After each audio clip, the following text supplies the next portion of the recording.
Welcome to the Central Postgame show. The Cardinals fall 3-2 to the Milwaukee Brewers, losing the series. Another series loss for St. Louis in what has been an excruciatingly tough start to June for the Cardinals.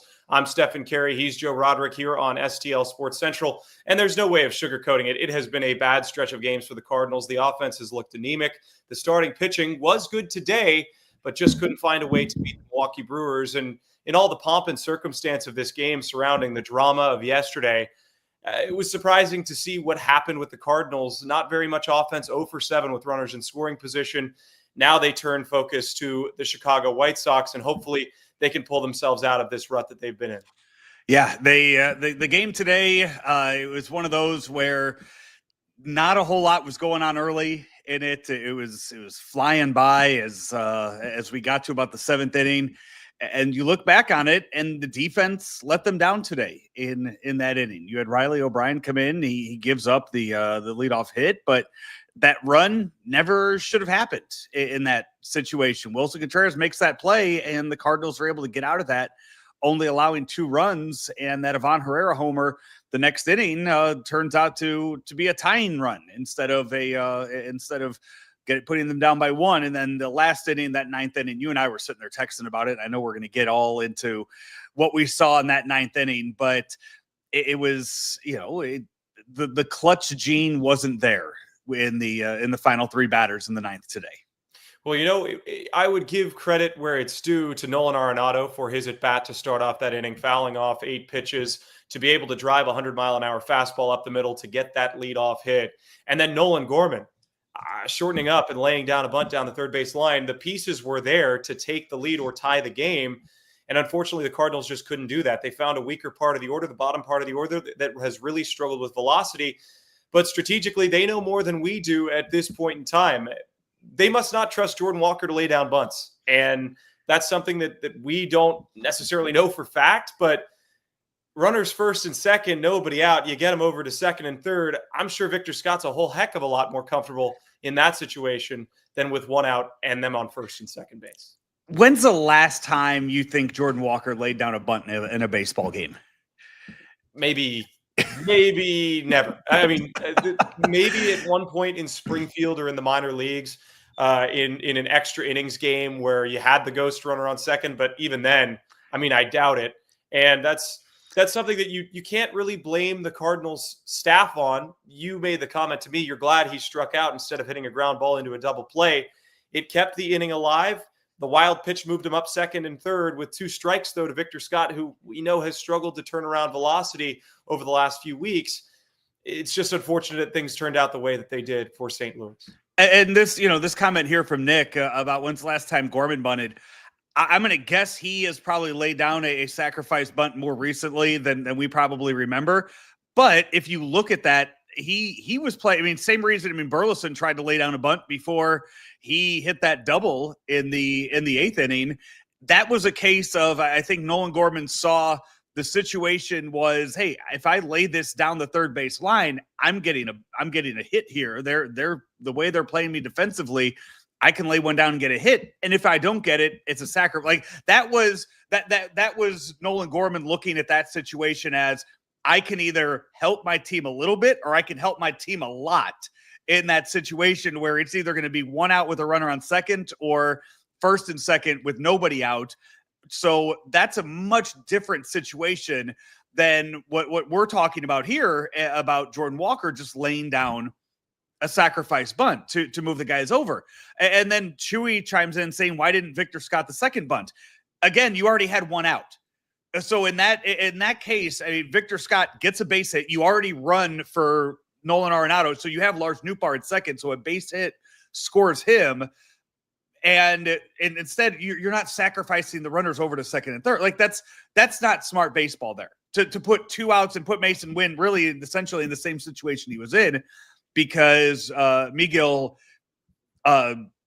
put that knuckle curve in the dirt and advance the runner. So it's just a matter of, what the situation called for in those cases. And that's why we're sitting here talking about it. And essentially, I mean, if you really do want to break things down for, just really here, the Cardinals didn't have the bench today to probably play the game they would have liked to in the ninth inning, knowing that you had to use Lars Nootbaar to run in that situation, and you already had to use Mason Wynn in the inning before to pinch hit because he needed a day off before a day off, which we don't need to get started on that, but you give Mason Wynn the day off, so you have Barrero in the lineup, and then you realize, hey, okay, we're done with this. We're putting in Wynn for his offense, his defense, no more.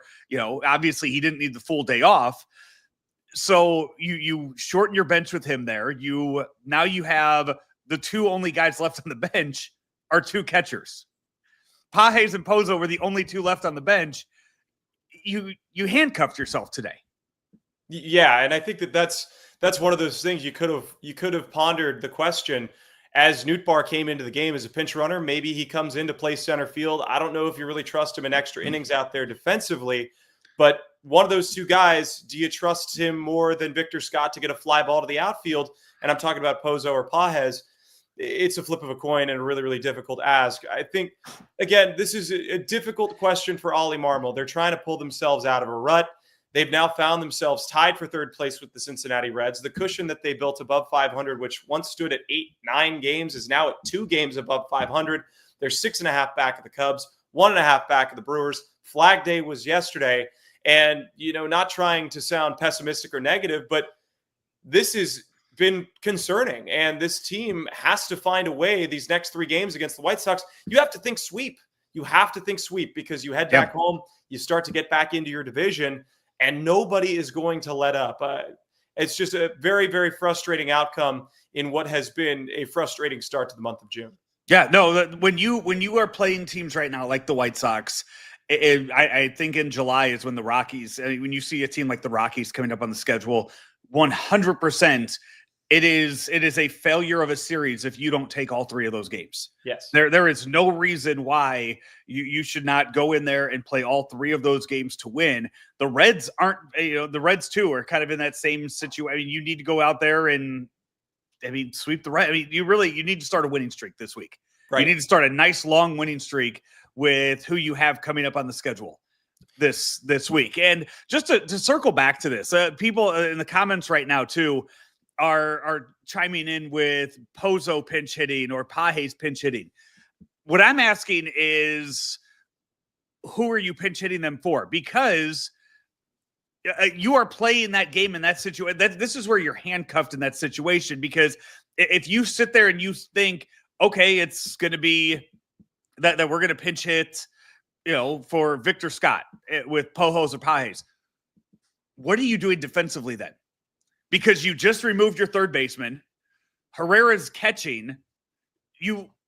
I don't know. What, I'm just, my mind's kind of racing here as to what the possibilities are with that. It essentially you're looking at another situation of Pedro Pages is your second baseman or Wilson Contreras is your third baseman in the bottom of the ninth inning. That's what it is. And that's with everything going on, because you'd have to remove the DH and Nolan Gorman just to get him into the game. And even then it's a cluster. Well, I think what would have happened at that point in time is if they had gone that direction, neither Pozo nor Pages would play defense. Gorman would go to play third for Arenado. Nootbaar would have taken over Victor Scott in center, which I assume would be who they would have pinch hit for, and then you would have had your defensive lineup set. There you go. Okay. Again, there were a lot of dice that needed to be rolled tonight. It was a game that you can't really blame on any one person. 0 for 7 with runners in scoring position. That was difficult. But before we get into our next point and talk a little bit about the Chicago White Sox, this show is brought to you by Hot Shots. St. Louis is home for all the games all the time since 1990. Find yours at hotshotsnet.com. He's Joe Roderick. I'm Stefan Caray. This is Card's Central Postgame show on STL Sports Central, which is brought to you by DraftKings. The crown is yours. Cardinals fall 3-2 tonight in Game 4 of the series. They haven't done well in 4-game sets this season, especially on the road. I believe, what was the last time they had a 4-game series on the road? Was it the New York Mets series? I think it would have been, yeah. So they're now 1-7 in 4-game series on the road this year, which is a tough break. Flag Day was yesterday. How much concern is there, Joe, for the Cardinals here in the month of June? The June schedule is supposed to get easier. So you're done with the Brewers part. You're done with the tough part of it. I guess that's a question that you kind of circle back and you say, ask me again in a week.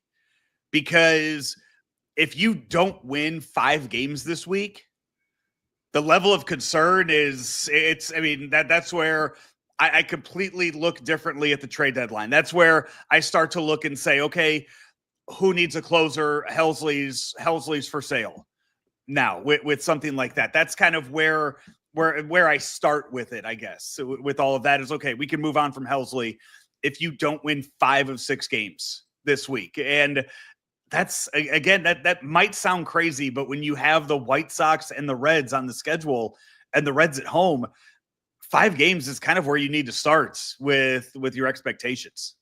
Yeah, what's the saying about nuclear fallout? It's 1 hour till midnight. I think about it in a similar way with regards to how close you get to 500. This team has played well beyond a 500 team, and maybe they've gotten some wins that they shouldn't have gotten in the month of May.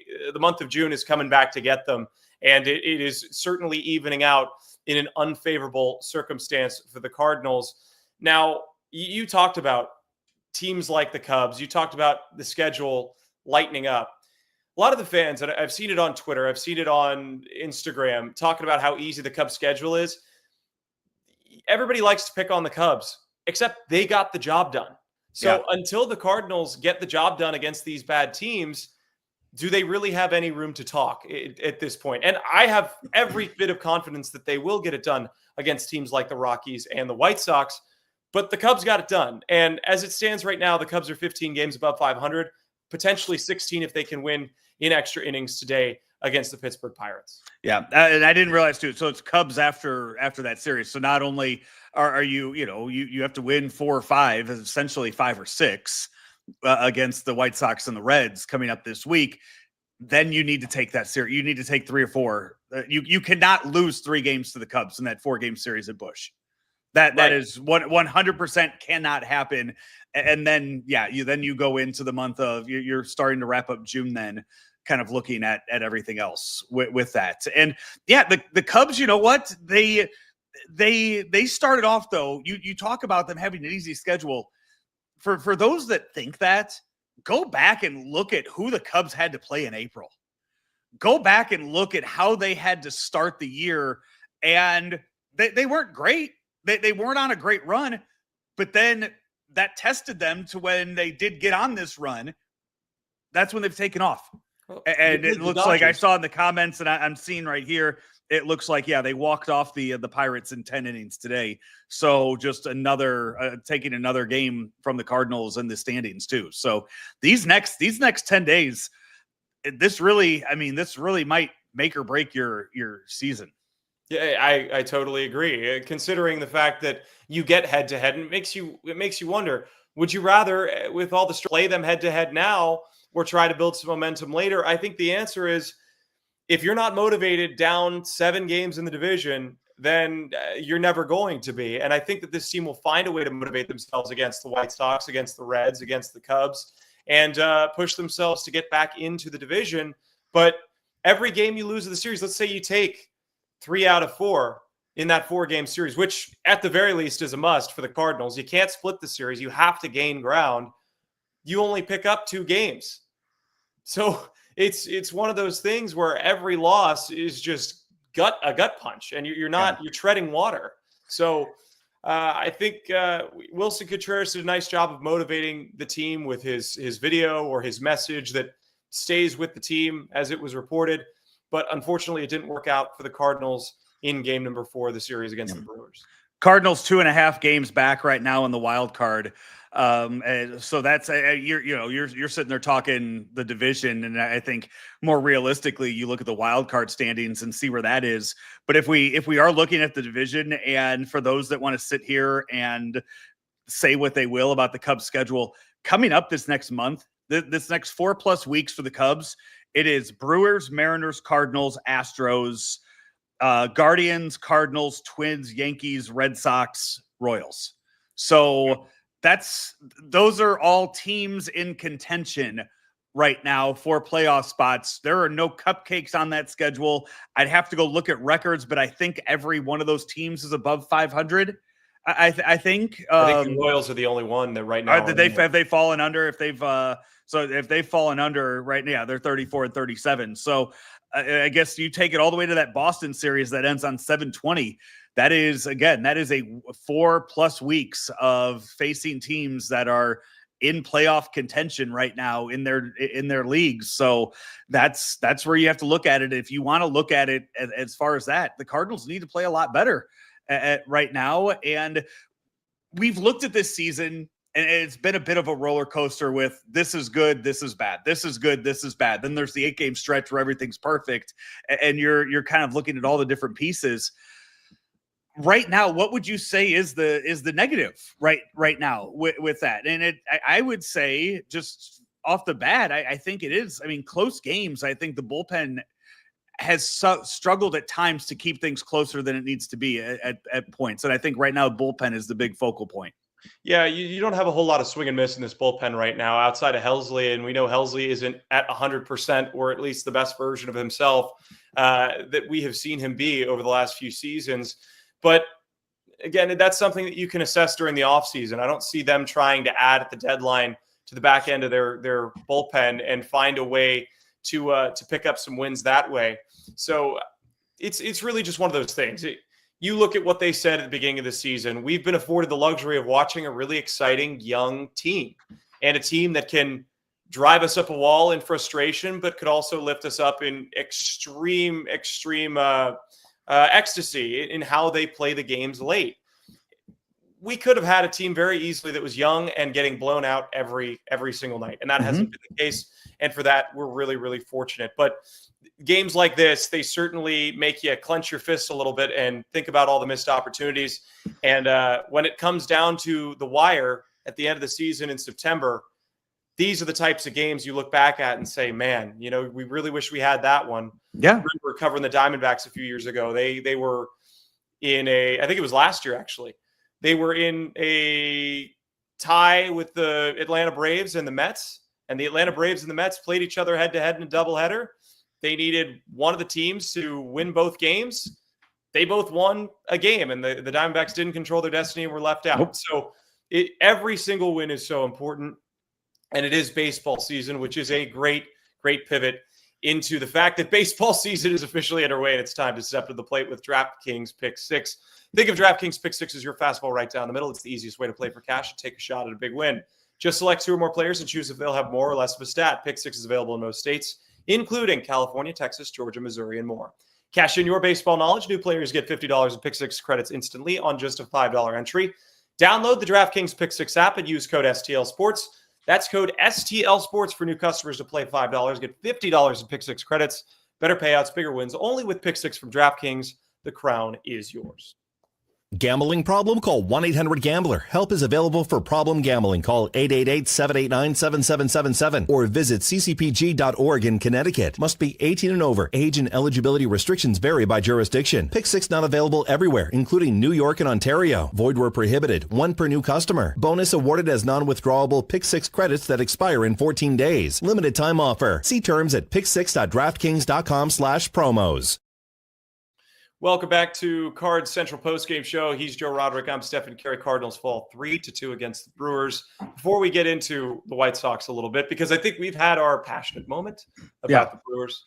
I just want to throw this up here because in the comments, I don't know if you're reading the comments as they're going around here, but one saying, as I'm saying, talking about the Cardinals being in contention, they're 2.5 games out of the wild card. They are above 500 right now.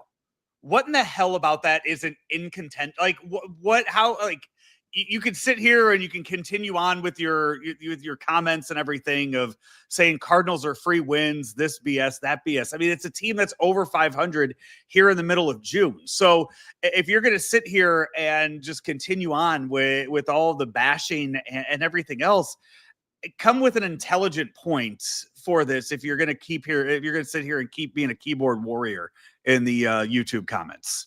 Yeah, I digress. Yes. I think it's one of those things that contention doesn't necessarily mean you have to be the Dodgers, the Padres, the Yankees, the top teams in baseball right now. And The Cubs, unfortunately for all the fans that are adamant about the Cubs not being for real, they're very much for real. They're one of the best teams in baseball. But did we expect them to be any of those teams this year? No, we didn't. And they gave us flashes of brilliance, which tells me that they have that within them. And maybe it doesn't fully explode this year, but maybe it does next year. And maybe it does the year after that. But what they're building is a culture of winning. And I think that that's something that hasn't been there the last 2 or 3 seasons. And we'll certainly keep a very close eye on that. But Joe, I wanted to say to you, because tensions are a little bit high, happy Father's Day to you and to your family. I know your boy is crushing it in baseball. I hope he's listening to your baseball advice. You always have sage advice, whether it's regarding the Cardinals or how to swing the bat. I know sometimes he frustrates you because he won't listen to you and makes you go to all those private lessons. But he has a great dad and a great human being to follow the footsteps in. Thank you very much. And have you had a chance to talk to yours yet today? I did. Yeah. So he's excited. We're looking at a house in St. Louis for him to be living at during the season. So trying to set up some roots there or replant some roots. He went to Parkway West High School. So coming back into town is a big thing for him and for our family. So that was a big victory for us finding a place that he liked. And thank you for asking. It's always great to get to talk to him during the season. I know we're going to get into the White Sox series, and you and Claibs will probably talk more about this tomorrow on 365 and tomorrow afternoon. But people on here, talking about Donovan, we saw Donovan come back today. I will say this: I am very much looking forward to the lineup construction this next week, like against the White Sox, against the Reds, because putting Donovan at leadoff was something I did not think the Cardinals were going to do. And I wonder if they will go with Win at the top and bump everybody down, because right now you do have Herrera, Contreras, and Burleson who are hitting really, really well in the middle of the lineup. So whether they're 2-3-4 or 3-4-5, and then Donovan being in there is one of the having one of the best averages in all of baseball. Those are the little things that I kind of look forward to. Jordan Walker on a 4-game winning streak. Those are the things that give me that hope right now that they will turn something around as the weeks go on. I think I've talked about this behind closed doors. I love Brendan Donovan as the leadoff hitter. I think today having a multi-hit performance, getting on base, creating a little bit of chaos, that's what you like to see. No, is he going to be the base stealer that maybe Victor Scott would be or Mason Wynn would be? No, he won't be that person. But as it stands right now, he's better at getting on base than just about everybody on this team. Newtbar has struggled to get on base, and when he does get on base, he doesn't steal second. Mason Wynn, when he does get on base, he doesn't steal second. So if that's the argument, you want to have a guy that can steal second, then all the options that you've been using out of the leadoff spot haven't been doing that. And you might as well give more at-bats to your best hitter. That's just my 2 cents. But Ollie Marmol has much more data than I do. The staff with the Cardinals do such a great job. I think they did a great job by putting Brendan Donovan out there, and post-injury, considering the pain that he'd been feeling, to go out there and give you 2 hits in a close game like that, I think that maybe that could be a good spot for him moving forward. Yeah, that I would agree with that. The issue I have with it, and this is not me. Like, this is if I'm sitting there, if you hand me the lineup card and let me do it, I would do it every day. But we all know that Ollie likes to go left, right. And that's where it ruins it for you. That's where it throws it off, because Ryan Fagan and I kind of talked about this the other day. The way Burleson's hitting, yeah, he could hit 3 right now. He doesn't give you that thump that you would like in the 3 spot, but then that puts Herrera 4, Contreras 5. It's the issues with it. It's a very long lineup, but you kind of look at where some of those issues might lie when you start doing it that way. So I do think we end up seeing Win Donovan 1-2, which we've seen both those 2 guys lead off the past 2 days now. Yeah, absolutely. I think that there are a lot of options, and sometimes that's not the easiest thing to go and attack if you are a manager or the staff for any team. But if all the pressure falls on Contreras and Herrera to drive home the runs, which kind of feels like it has over the last week or so, it's going to be tough to win ball games. And even with the White Sox, yes, they are a struggling team. Yes, they were one of the worst baseball teams in the history of the game last year. They're not that same team anymore. They have 23 wins. They've called up a bunch of their young prospects, Caro, Kyle Teal, of course, you Chase Mydroth. Those are the types of players that you're going to see that can help them win some games. They are a much better team than they were last year. They're well managed. And if you go into this series thinking you're just going to walk all over them, things aren't going to go well. They've gone toe-to-toe with the Texas Rangers, who not so long ago really outclassed the Cardinals at Globe Life Field. So I don't know how this next 3 or 4 games is going to go, but you're glad that it's the White Sox and not a team like the Dodgers. However, that sometimes can be a bit of a trap for you if you start buying into that whole mentality. I'll be up there for the games Tuesday and Wednesday this week. So look forward to making my way up there for some Cardinal road baseball. That's wonderful. That's wonderful. So I don't have a whole lot more to talk about here after tonight. The Cardinals lose 3-2.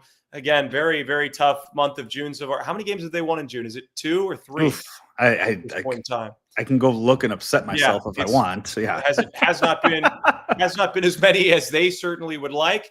But that's the cool part about baseball. You have another game on Tuesday after a very much needed off day. They'll get to regroup. 4 games. They've won 4 in June. Yeah, 4 in June. There we go. Yeah. 4 in June. Royals, 2 against the Dodgers, and the one yesterday against Milwaukee. So 4. Yeah.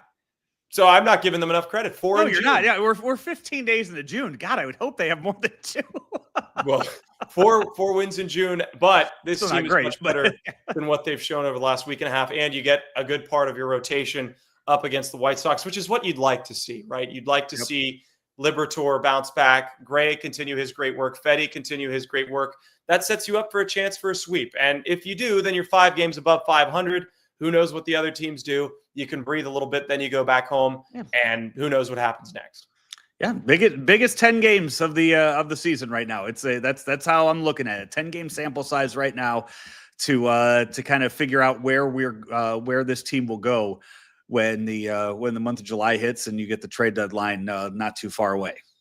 Let's get the crowd energized. Let's get them to Busch Stadium when the Reds and the Cubs come into town. Joe Roderick, thank you so much for joining us on Cards Central Postgame Show here on STL Sports Hub, STL Sports Central. There's my first slip. Oh my gosh, my first slip. So I'm going to get fined for that one, I think. No big deal. But the Cardinals fall 3-2. Thank you everybody for joining us as they will start a 3-game series against the Chicago White Sox at Rate Field. And let's hope they bounce back. We'll see you guys another time, another place, hopefully after Cardinals win. Quarter in the jar. We'll send it up to Boston. I don't know if I can afford that.